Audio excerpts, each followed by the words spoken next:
चूहे से व्यापार। एक व्यक्ति जिसका नाम शंभू था, बहुत बड़ा व्यापारी बनना चाहता था, पर उसके पास पैसे नहीं थे। वो अक्सर व्यापारियों को देखता और उन जैसा बनने की कल्पना करता। एक दिन उसने दो व्यापारियों की बात सुनी। एक व्यापारी दूसरे व्यापारी से कह रहा था, व्यापार करने के लिए पैसे नहीं बल्कि लगन और चतुराई की जरूरत होती है। कोई चाहे तो वह जो कूड़े पर मरा चूहा पड़ा है, उससे भी व्यापार शुरू कर सकता है। शंभू ने कूड़े पर पड़े चूहे को देखा और सोचा, लगन और चतुराई तो है मुझ में है, क्यों न मैं इस मरे चूहे से ही व्यापार शुरू करूं। ये सोच उसने मरा हुआ चूहा उठा। तभी एक सेठ जी अपनी बिल्ली को गोद में लिए उधर से गुजर रहे थे। शंभू के दिमाग में एक तरकीब आई। वह चूहा उठाए उस सेठ के आगे आगे चलने लगा। सेठ जी की बिल्ली चूहे को देखकर उतावली हो गई, वह म्याऊं म्याऊं करके कुलबुलाने लगी। सेठ जी ने शंभू से कहा, क्यों भाई, ये चूहा बेचोगे? शंभू ने कुछ देर सोचने का नाटक किया। अंत में वह तैयार हो गया। सेठ ने उसे एक सिक्का दिया। शंभू सिक्का लेकर आगे चला। इस एक सिक्के से क्या किया जाए? तभी उसे आगे एक प्याऊ नजर आई। लोग पानी पीकर प्याऊ वाले को धन्यवाद देते जा रहे थे, कुछ उसे पैसे भी दे रहे थे। ये देखकर शंभू ने सोचा कि क्यों न यही काम किया जाए।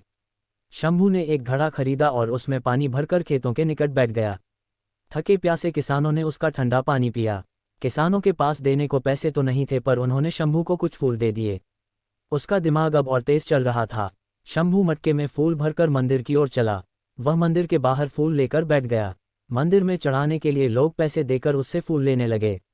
शंभू की अच्छी कमाई हो गई। अब वो दोपहर को किसानों को पानी पिलाकर उनसे फूल पाता और शाम को मंदिर में बेचकर पैसे कमाता। एक दिन उसने किसी से सुना कि एक बड़ा व्यापारी अगले महीने 500 घोड़े लेकर शहर आने वाला है। उसका दिमाग दौड़ने लगा। वो घड़े में पानी व गुड़ डालकर जंगल की ओर चल दिया। वहां घसियारों घास काटने वाले को मुफ्त में शरबत पिलाता। घसियारे उसके बहुत आभारी हो गए। वे उसकी सेवा के बदले उसके लिए कुछ करना चाहते, पर शंभू उन्हें कहता, समय आएगा तो मौका दूंगा। एक दिन वो समय भी आ गया जब घोड़े का व्यापारी अपने 500 घोड़े लेकर शहर आ गया। शंभू घसियारों के पास गया और अपनी सारी जमा पूंजी देकर बोला, आज जितनी घास आपने काटी है वह मुझे बेच दो। घसियारे तुरंत मान गए। चंदू ने सारी घास ले ली।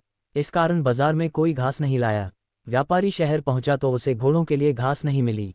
केवल एक जगह घास का अंबार लगाए शंभू मिला। उसके पास 500 गट्ठर थे। व्यापारी को घोड़ों के लिए घास की बहुत जरूरत थी। उसने शंभू से घास की कीमत पूछी। चंदू ने 1000 सिक्के मांगे। मजबूर होकर व्यापारी को घास के लिए 1000 सिक्के देने पड़े। कुछ ही दिनों बाद एक जहाज माल लेकर आया। नगर के व्यापारियों के दल के पहुंचने से पहले ही शंभू जहाज के व्यापारियों के पास पहुंच गया और उसने 1000 सिक्के अग्रिम देकर जहाज का सारा माल खरीद लिया। नगर के व्यापारियों को शंभू से माल खरीदना पड़ा। शंभू ने व्यापारियों से पैसे लेकर जहाज वालों को पूरी कीमत दे दी। शहर के व्यापारियों में शंभू मशहूर हो गया। सब उसकी चतुराई के कायल हो गए। एक दिन शंभू एक व्यापारी के घर गया। ये वही व्यापारी था जिसकी बात सुनकर शंभू ने मरे चूहे से अपना कारोबार शुरू किया था। शंभू ने एक सोने का चूहा उस व्यापारी के सामने रखा और बोला, आप मेरे गुरु हैं, ये सोने का चूहा गुरुदक्षिणा के रूप में स्वीकार कीजिए। शंभू ने मरे चूहे से लेकर अब तक की सारी कहानी उसे सुना दी। व्यापारी चकित रह गया और बोला, शंभू, तुम्हारे जैसे योग्य युवक को मैं खोना नहीं चाहता। मेरी विवाह योग्य सुंदर व सुशील बेटी है। तुमसे योग्य न मुझे उसके लिए नहीं मिल सकता। मुझे गुरु दक्षिणा के रूप में यही संबंध चाहिए।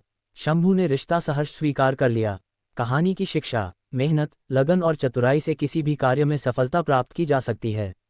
हमेशा प्रयास करते रहें, सफल होते रहें और आगे बढ़ते रहें।